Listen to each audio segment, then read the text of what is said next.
Assalamualaikum warahmatullahi wabarakatuh. Terima kasih atas kesempatannya. Nama saya Salsabila dengan NIM 2019 710501.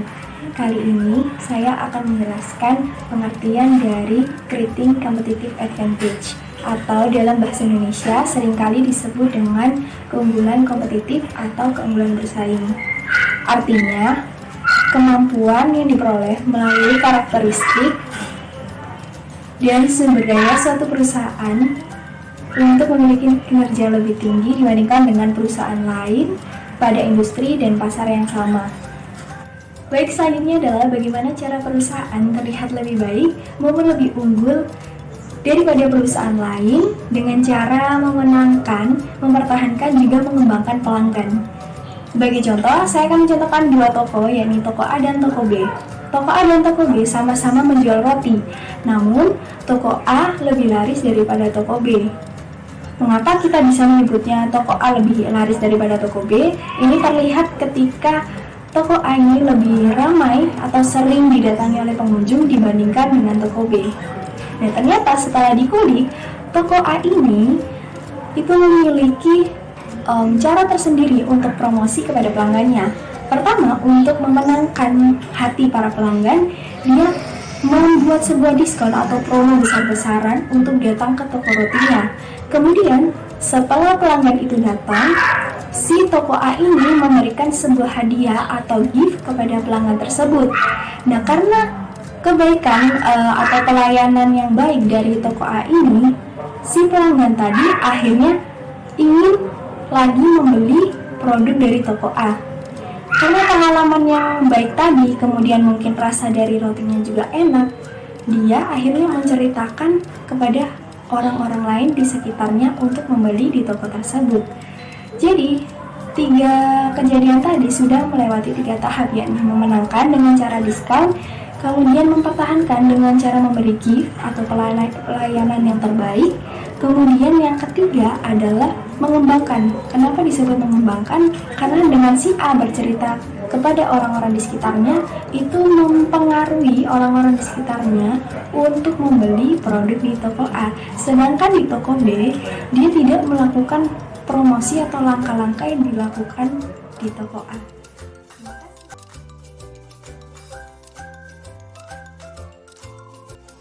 Assalamualaikum warahmatullahi wabarakatuh. Terima kasih atas kesempatannya. Perkenalkan, nama saya Bella Ayuda Fernanda, NIM 2019-710468. Di sini saya akan menjelaskan materi dan melanjutkan dari rekan saya.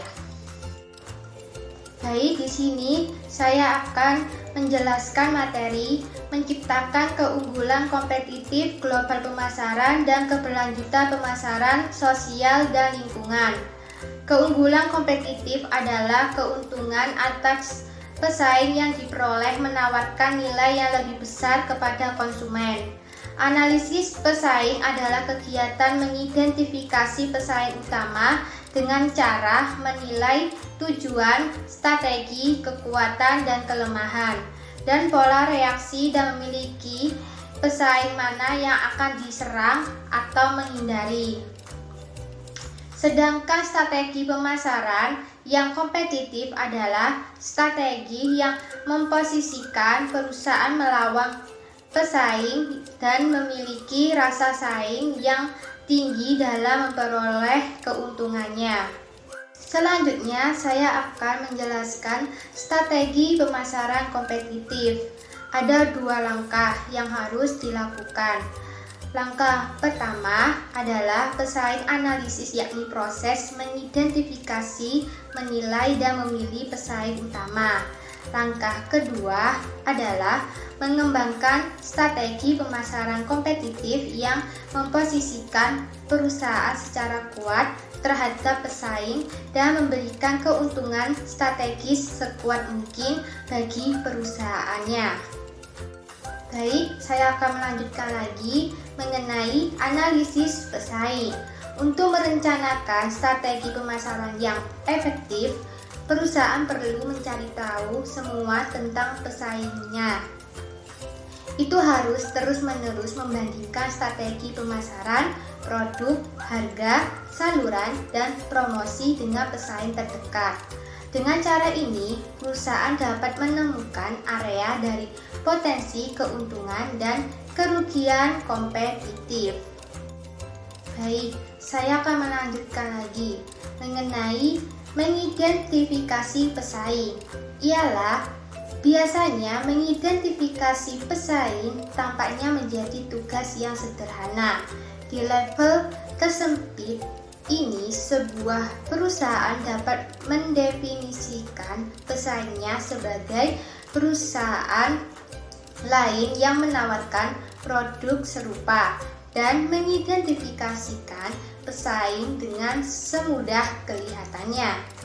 Untuk misalnya, Kodak melihat pembuat film kamera, lalu sebagai pemilik pesaing utama. Tapi ternyata kompetitor sebenarnya menjadi pembuat kamera digital yang tidak menggunakan film sama sekali. Kodak tertinggal dalam teknologi digital dan akhirnya menyatakan kebangkrutan. 1. Mengidentifikasi perusahaan pesaing. 2. Menilai pesaing tujuan, strategi, kekuatan, dan kelemahan dan pola reaksi. 3. Memilih yang mana pesaing untuk menyerang atau hindari. Baik, saya lanjutkan lagi materi langkah-langkah dalam menganalisis pesaing, yaitu menentukan tujuan pesaing. Perusahaan juga harus memantau tujuan pesaingnya untuk berbagai segmen. Jika perusahaan menemukan bahwa pesaing telah menemukan segmen baru, ini mungkin merupakan peluang.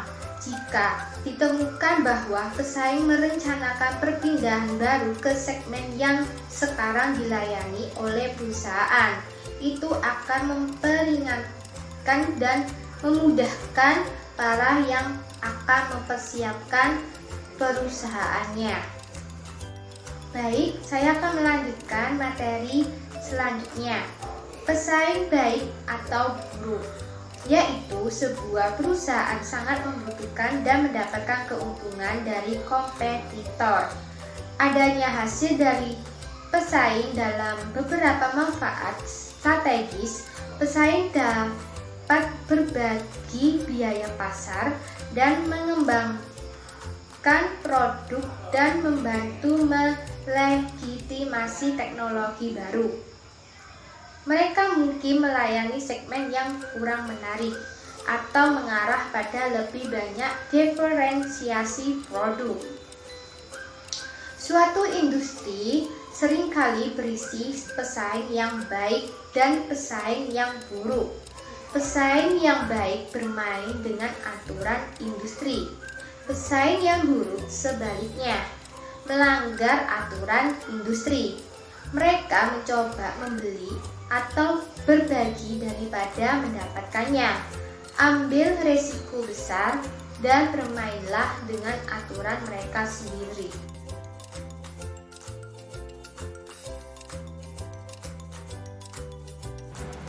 Baik, terima kasih atas kesempatannya. Saya Vindi Fawaz Musriawan, NIM 2019 710416.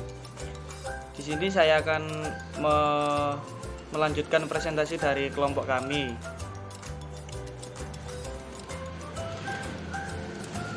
Menemukan ruang pasar yang tidak tertandingi. Daripada bersaing langsung dengan pesaing yang sudah mapan, banyak perusahaan mencari posisi kosong di ruang pasar yang tidak tersaingi. Mereka mencoba menciptakan produk dan layanan tidak memiliki pesaing langsung, disebut sebagai strategi samudra biru. Tujuan adalah membuat persaingan menjadi tidak relevan. Perusahaan telah lama terlibat dalam persaingan head to head untuk mencari pertumbuhan yang menguntungkan. Mereka telah berjuang untuk keunggulan kompetitif, memperebutkan pasar, dan berjuang untuk diferensiasi. Namun dalam industri yang penuh sesak saat ini, bersaing langsung tidak menghasilkan apa-apa selain samudra merah berdarah. Para pesaing yang memperebutkan kumpulan keuntungan yang menyusup. F. Merancang sistem intelijen kompetitif.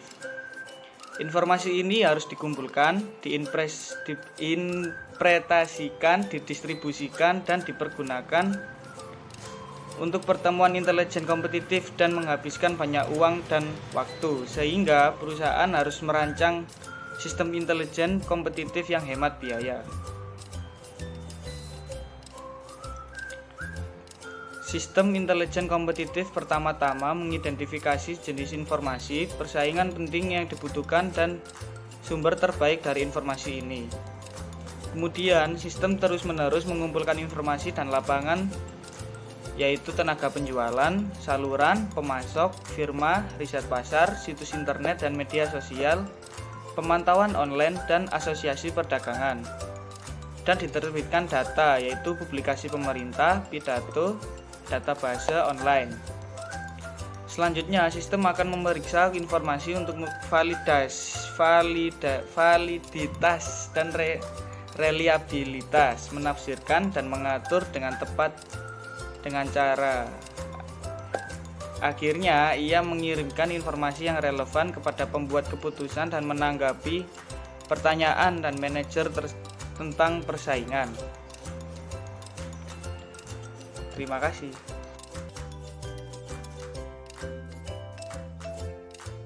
Terima kasih atas kesempatannya. Saya Nafisah Nur, NIM 2019-710-415. Di sini saya akan melanjutkan presentasi dari rekan saya. Saya akan menjelaskan tentang pendekatan strategi pemasaran. Tidak ada satu strategi yang terbaik untuk semua perusahaan. Setiap perusahaan pasti menentukan apa yang membuatnya yang paling masuk akal mengingat posisinya dalam industri dan tujuannya, peluang dan sumber daya. Bahkan di dalam perusahaan, strategi yang berbeda mungkin diperlukan untuk hal-hal yang berbeda bisnis atau produk. Lalu saya akan menjelaskan tentang strategi pemasaran.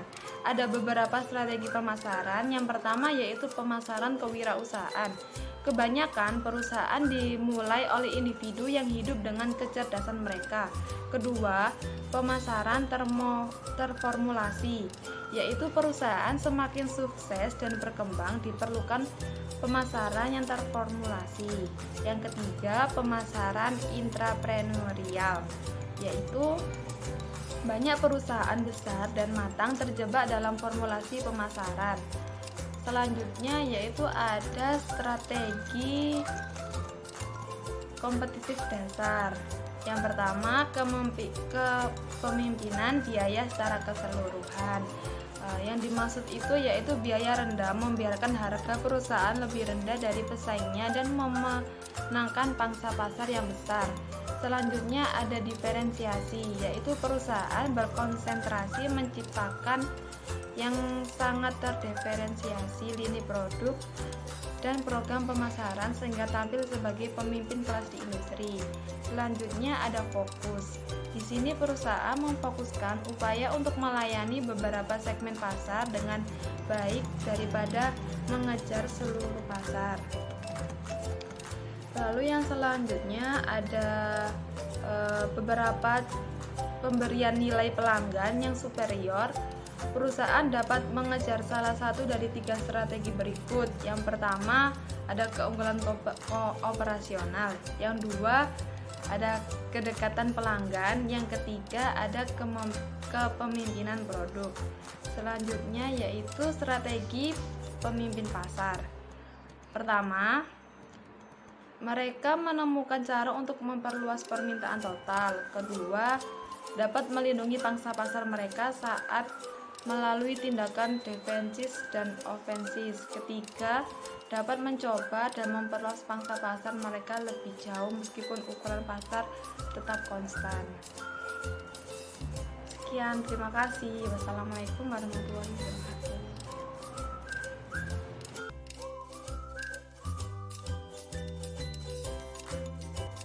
Assalamualaikum warahmatullahi wabarakatuh.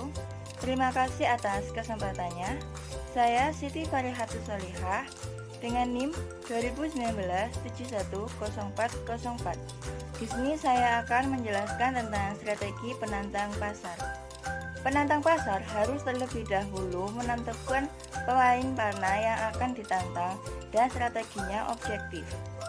Penantang dapat menyerang pemimpin besar, risiko tinggi tetapi berpotensi untung tinggi strategi. Tujuannya mungkin untuk mengambil alih kepemimpinan besar, atau tujuan penantang mungkin hanya untuk merebut lebih banyak pangsa pasar. Selanjutnya yaitu strategi pengikut pasar. Jika daya tarik penantang adalah harga yang lebih rendah, peningkatan layanan, atau tambahan fitur produk, pemimpin pasar dapat dengan cepat mencocokkan ini untuk meredakan serangan. Itu pemimpin mungkin memiliki lebih banyak daya tahan dalam pertempuran habis-habisan untuk pelanggan. Banyak perusahaan lebih memilih untuk mengikuti daripada menantang pemimpin pasar. Seorang pengikut bisa mendapatkan banyak keuntungan. Pemimpin pasar seringkali menanggung biaya besar untuk mengembangkan produk dan pasar baru, memperluas distribusi, dan mendidik pasar. Selanjutnya yaitu menyeimbangkan orientasi pelanggan dan pesaing. Yang pertama, perusahaan yang berpusat pada pesaing adalah perusahaan yang menghabiskan sebagian besar waktunya melacak pergerakan pesaing dan pangsa pasar, serta mencoba menemukan strategi untuk melawannya. Pendekatan ini memiliki beberapa kelebihan dan kekurangan. Sisi positifnya, perusahaan mengembangkan pejuang orientasi, memperhatikan kelemahan dalam posisinya sendiri, dan mencari tahu kelemahan pesaing. Sisi negatifnya, perusahaan menjadi terlalu reaktif. Daripada membawa strategi hubungan pelanggan sendiri, ia mendasarkan gerakannya sendiri pada gerakan pesaing. Yang kedua yaitu perusahaan yang berpusat pada pelanggan. Sebaliknya, lebih fokus pada perkembangan pelanggan dalam merancang strateginya. Jelas, perusahaan yang berpusat pada pelanggan lebih baik posisi untuk mengidentifikasi peluang baru dan menetapkan strategi jangka panjang yang masuk akal.